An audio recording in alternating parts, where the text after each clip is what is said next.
What do you do when you hear a noise or you see something in your house and your heart is pounding and you're scared? The first thing you're going to do is ask yourself, is this a loved one? Because your loved ones are going to come around and they're going to make noises. They're going to do stuff to get your attention.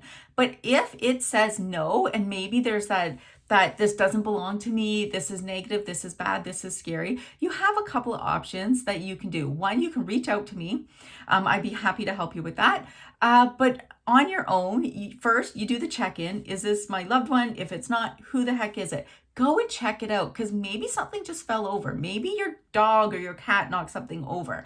So you're going to want to go check it out. Maybe it's a family member, all that kind of stuff. Eliminate all the stuff that it could be. And then I want you to kind of check in and say, okay, what do you want? Who is this? Remember, spirits on the other side are rarely the darkness, right? So you don't have to worry about being attacked in the night or anything like that. Most of the energies that come through are beautiful people just like you and me. You and me just going about their life, doing their own thing. They could have lived in your home 70 years ago and they're just kind of checking in, or they're just living their life doing what they enjoy. And they're probably not even interacting with you at all. So you don't have to get afraid. But if they are trying to get your attention, find out what they want. What are you doing that's disturbing them? Remember, all communication with spirit should be done with kindness and respect. Because like I said, these are people. These are people's moms and dads and grandparents. You would never want anyone to disrespect your family. So don't do it to someone else's. You do not need to be afraid of the other side. You do not need to be afraid of spirits and ghosts and all that kind of stuff. I teach that. That's what I do. That's why I'm here. I want to remove that fear of the unknown. One of the best things that you can do for yourself is the white light prayer. You can say it out loud or in your head.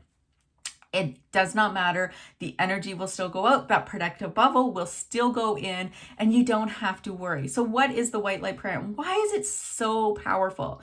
So I'm just going to share it with you. So it's, Dear God. You can say this as an affirmation. If the word God kind of makes you uncomfortable or anything like that, totally fine.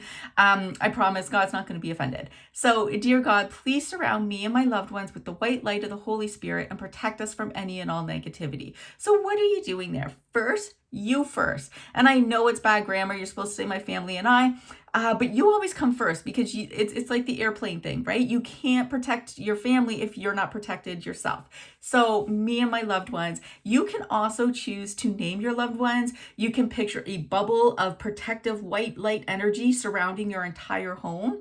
Myself personally, I say my husband, my son, and my dog's name when I say it every single night. And I say it in my head when I go to bed once a day. That's it. So it's not like something you have to say over and over and over again. And then you're surrounding yourself with the white light of the Holy Spirit. So what is the Holy Spirit? Honestly, it's the love between you and God. That's what it is. And love is the purest energy, that the most powerful energy in the universe. So you're surrounding yourself with that. So that's really going to protect yourself and any and all negativity. So you're protecting yourself from that. So what is that? So that's people, circumstances. It's negative energy people are expressing through themselves. Sometimes they don't even know it. And then it's negative energies in terms of spirits and all that kind of stuff. Because I promise you, just like there's good, there is bad. And you do not want that bad in your life, because once it gets in, it's really hard to get rid of. So that's the white light prayer, any and all negativity. And then thank you. You want to show gratitude for that. And that when you say this prayer, I really want you to feel it. I just don't want you to ramble it off. I want you to feel it in your soul. And so sometimes that might take a little bit of practice, but really picture that white light surrounding you guys. And I do it in my head every night when I go to bed. And I promise you, it works. I've been doing readings for 28 years, and I have been seeing spirits since I was 2 years old. I've been seeing them. And so let me tell you, I've seen the good, the bad, and the horribly, horrible stuff. And you don't want to see that. You don't want to have it in your life. It will wreak havoc. So you protect yourself. And that's all you need to do.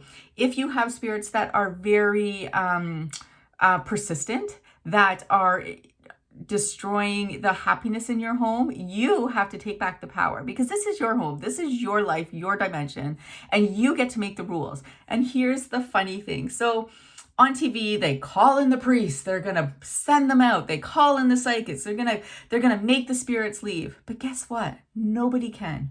Nobody can. Because when you were created, God gave you one gift that is the most amazing gift ever, and that's free will. Your free will to choose, and spirits have that too.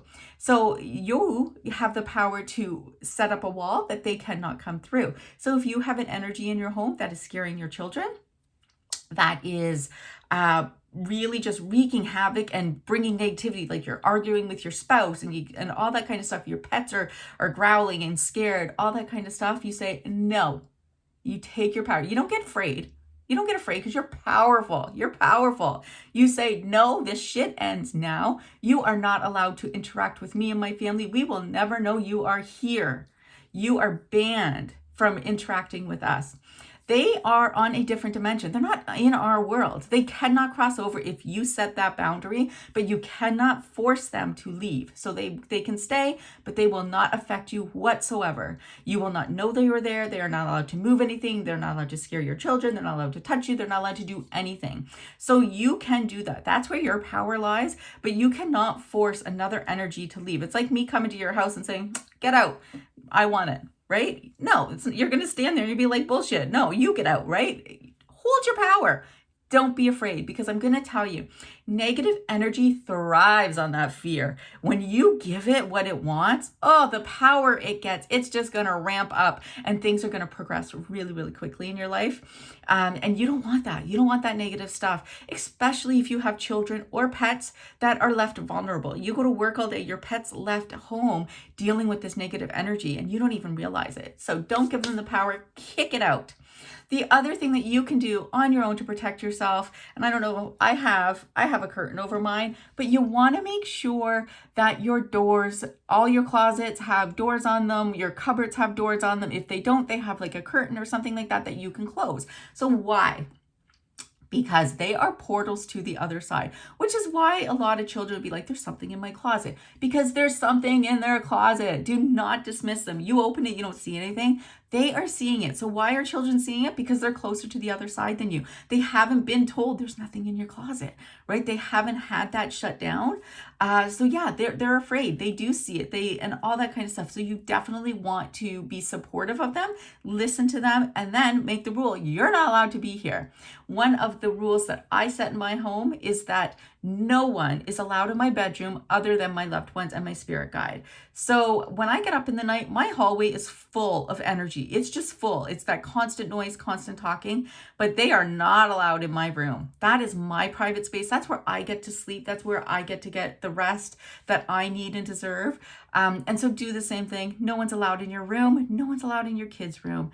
Keep it, make sure that loved ones can come, because we definitely want the grandparents watching over and protecting your children and protecting you and all that kind of stuff. But any of the other ones, if you don't know it, if you don't feel like they belong to you, out you go. Remember, you have all the power when it comes to everything. I hope that helps. I don't want anyone to ever be afraid. If you are having a situation in your home, I highly suggest you don't sage. And I've talked about this so many times, and it really breaks my heart because people will sage and they're not really sure what they're doing. And what happens is they lock that negative energy in, and they lock out the good stuff. So they're blocking their loved ones from coming in and helping them, protecting them, their spirit guides, all that kind of stuff. So don't sage, say the white light prayer. It's so much easier. And then you don't have to worry about negative stuff coming in. Those are my biggest tips. If you are having experiences in your home, own your power. And if you need to, reach out, ask questions. I'm here for you. You can book a reading. You can do an email reading. And we can talk about it. You don't have to go through it alone. I can give you more protection that you need if you need to ramp it up, because sometimes there are demons and shadow people that they're really hard to get rid of once they're in, but it's not impossible to put up that barrier and protect yourself. So anyways, I hope this helped. If you have any questions, feel free to reach out. You are not alone. I am here for you. And I want you to be happy in your home. And I still want you to be able to connect with your loved ones in a safe way. So have a wonderful day, and thanks for stopping by.